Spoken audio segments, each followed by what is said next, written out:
कक्षा 8वीं की सामाजिक विज्ञान की पेपर है, इसको सॉल्व करने की कोशिश करेंगे।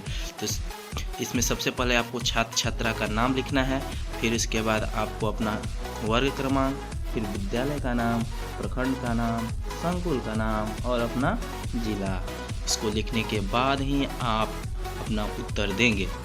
तो सबसे पहले हम बात करते हैं रिक्त स्थानों को भरिए।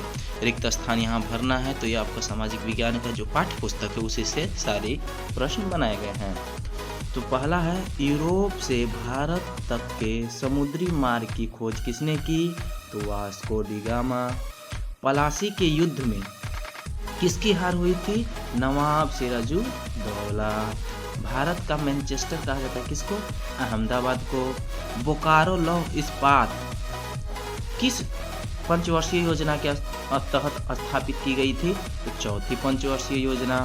संविधान के तीसरे भाग में क्या है? मौलिक अधिकार। Very good. तो ऐसे ही आपके प्रश्न पूछे जाएंगे। अब आते हैं दूसरा प्रश्न क्या कर रहा है? सही कथन पर सही और गलत कथन पर गलत का निशान लगाइए। सही पर सही और गलत पर गलत का निशान।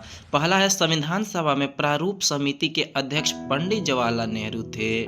नहीं, बिल्कुल गलत। इसका सही जवाब होगा डॉक्टर भीमराव अंबेडकर।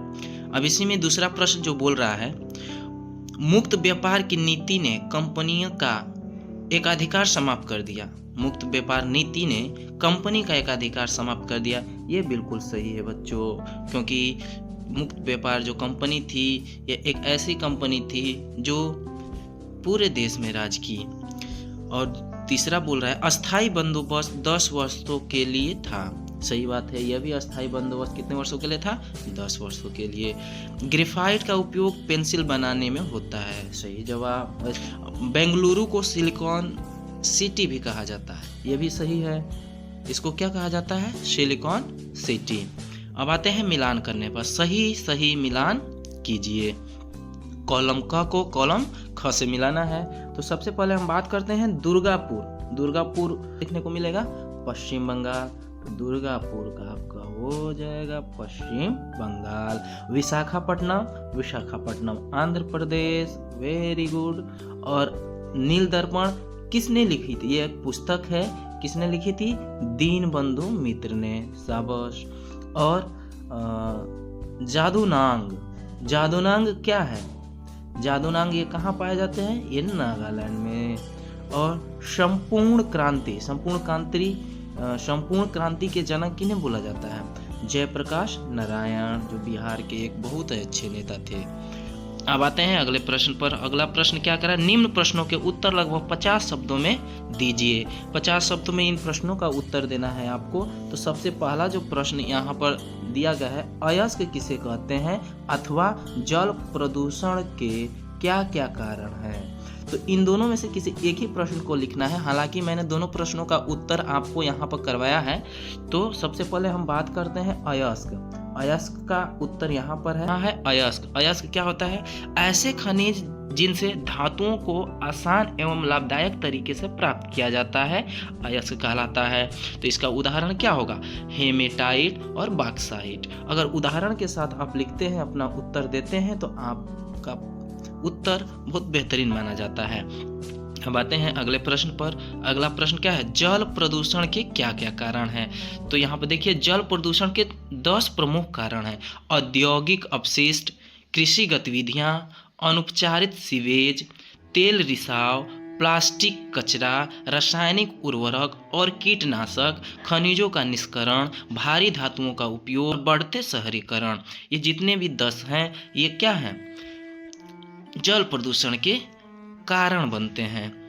और अगला प्रश्न हम लोग देखते हैं, महलवारी व्यवस्था क्या है? महलवारी व्यवस्था क्या है? तो इसका जवाब मैं यहाँ पर दिया हूँ और इसका जवाब अगले पर मिलेगा। तो सबसे पहले हम देखते हैं महलवारी व्यवस्था क्या है। महलवारी व्यवस्था, इस व्यवस्था के अंतर्गत गांव के मुखिया के साथ सरकार का लगान वसूली का समझौता होता था, जिसे महलवारी बंदोबस्त व्यवस्था कहा गया।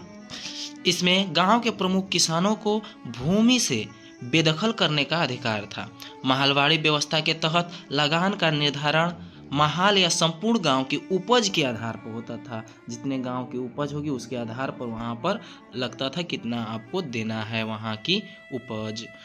और अगले प्रश्न की बात करते हैं, शिक्षा का अधिकार कानून क्या है? शिक्षा का अधिकार कानून क्या कह रहा है?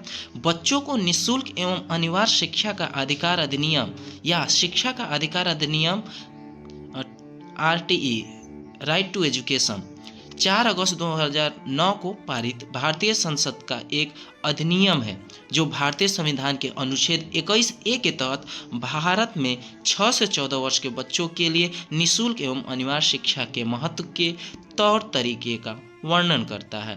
तो ये जो है यही अधिकार है शिक्षा का, ये बहुत इम्पोर्टेंट है। अब अगले प्रश्न की बात करते हैं। दिए गए प्रश्न का उत्तर लगभग 100 शब्दों में दीजिए। तो इसमें आपको 100 शब्दों में देना है, तो थोड़ा बड़ा उत्तर होना चाहिए। तो जितना हो सके मैं दिया हूँ, आप अपने हिसाब से इसको एक्सप्लेन कर सकते हैं। बिहार में कृषि की मुख्य विशेषताएं क्या हैं? बिहार में कृषि की मुख्य विशेषताएं क्या क्या हैं? तो इसका उत्तर मैंने यहाँ पर दिया है और नीचे वाला प्रश्न का जवाब नीचे वाले पेज पर मिलेगा। तो अभी इसको देखते हैं कि बिहार में कृषि की मुख्य विशेषताएं क्या क्या है। इसमें प्रचुर मात्रा में भूजल संसाधन और जलोढ़ मिट्टी जो फलदायी है। नतीजतन बिहार की कृषि समृद्ध और विविध दोनों है। 3 मुख्य अनाज की फसलें मक्का, गेहूं और चावल हैं। बिहार में अरहर, उड़द, मूंग, चना, मटर, मसूर और खेसारी जैसी दालें उगाई जाती हैं।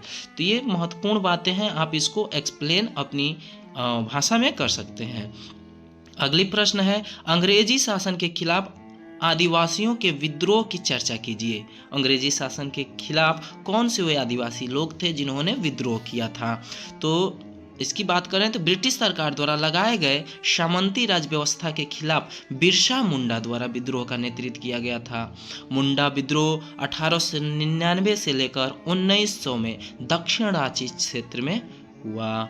इससे पहले मुंडाओं ने अधिमान्य किराए की दर, खुंटकट्टार या वन भूमि की मूल मंजूरी का आनंद लिया। बिरसा मुंडा एक नए धर्म विरसाई के संस्थापक भी थे। विरसाई एक नया धर्म इन्होंने बिरसा मुंडा ने बनाया था, उसका ये संस्थापक भी माने जाते हैं। बच्चों, आज का प्रश्न पत्र जो कि बहुत बेहतरीन तरीके से हल कराया गया, तो आप अपनी भाषा में इसको उत्तर दे सकते हैं। अगर आपको कोई परेशानी हो रही है, कोई सवाल नहीं समझ में आ रहा है, तो आप कमेंट बॉक्स में पूछ सकते हैं। कमेंट बॉक्स आपके लिए हमेशा ओपन है।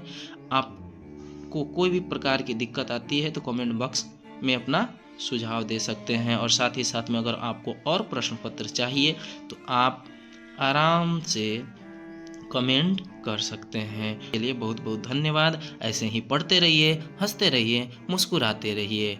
Bye bye.